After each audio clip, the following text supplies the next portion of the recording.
You're getting Bush Camping Tools here. Well, I want to demonstrate some simple maintenance on the bow after it's come out of the case and travel. In this case, it's been international travel, so I want to make sure that everything's right before I shoot it. Okay, these are the bolts that regulate a set here to regulate your draw length. Okay, so there's two of them. If you don't know, if you've never set your bow up, then you won't know, but if you set it up yourself, or you want to set it up yourself, two of them, one here and one down there where the other Allen key is there. And the thing about these little screws, they can come loose from vibration, okay, after so many firings of the bow, but you can solve that one of two ways. Right, the one of two ways is to use a specific Loctite, set up your draw length. You won't be changing it, that much, okay, so once you've tuned it in to your exact draw length, you won't change it, so you really don't want to be fiddling with these things much at all. However, I would advise against using Loctite. So 2701 thread locker is good on aluminium and stainless.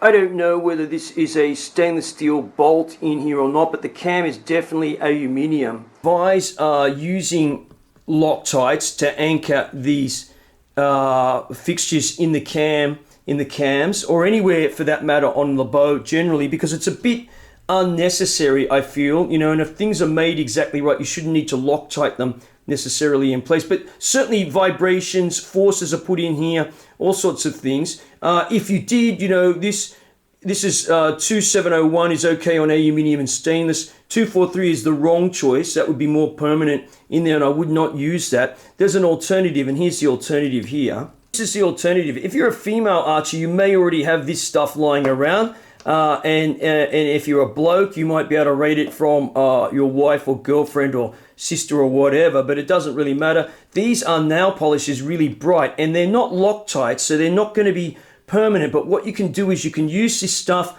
to put, you can see a little bit of it there, maybe a little bit of orange on there, and you can put it on these ones here, and what that will do is that will definitely stop these coming loose with vibration, and you'll easily be able to get the bolt or the screw undone with these, but they will prevent them coming out under, just general vibration. They're not as harsh as using the Loctites, and they're certainly far less expensive than these things. I've bought the really big bottles here for a lot of use over the years. You can see this is bought in 03. It's still good, by the way, as long as you look after this stuff. They say it goes off, but I can tell you this stuff is still working even from 03. Okay, so that's the alternative, brightly colored nail polishes. That's what they are, so you can see it. So I'm just going to do that right now.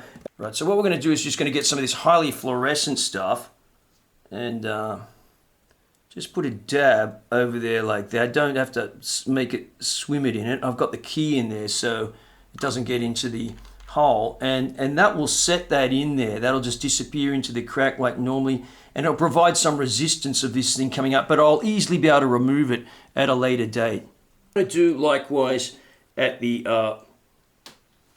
lower cam.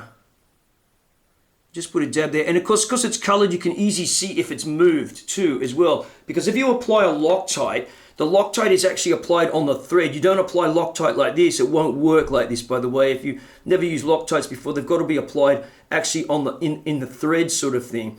So this way I can see if this appears around there, I know it's moved at a quick glance, and I want to keep an eye on that. When I'm in the field, I've got all my tools here. Allen keys are all together. This particular bow, these are US fittings on here, on this Sanlida, and so it's no good taking out metric Allen drivers with you. They're not going to do any good for you out in the field. So I've got all these things together, wrapped up here in a little pouch, and my beeswax is in there too, so I can take the beeswax on out hunting with me, and it's all really simple. That's it there, and they're all the tools I need to, I better put that one away. Yeah, all the tools I need to service this thing, some basic service in the field if I have to. It's just some basic maintenance. So just, there you go, just to show you that there on the Dragon X8, I've used, this is a colored nail polish fluorescent. It's really easy to see that the bolt hasn't moved because the material is still in the same place. It's not being translated left or right on there, so I can, a quick glance, no problems. And the same for here too, okay? So there you go, bush camping tools here, just with a quick few tips on the Sanlida Dragon bow. And yeah, thanks for watching.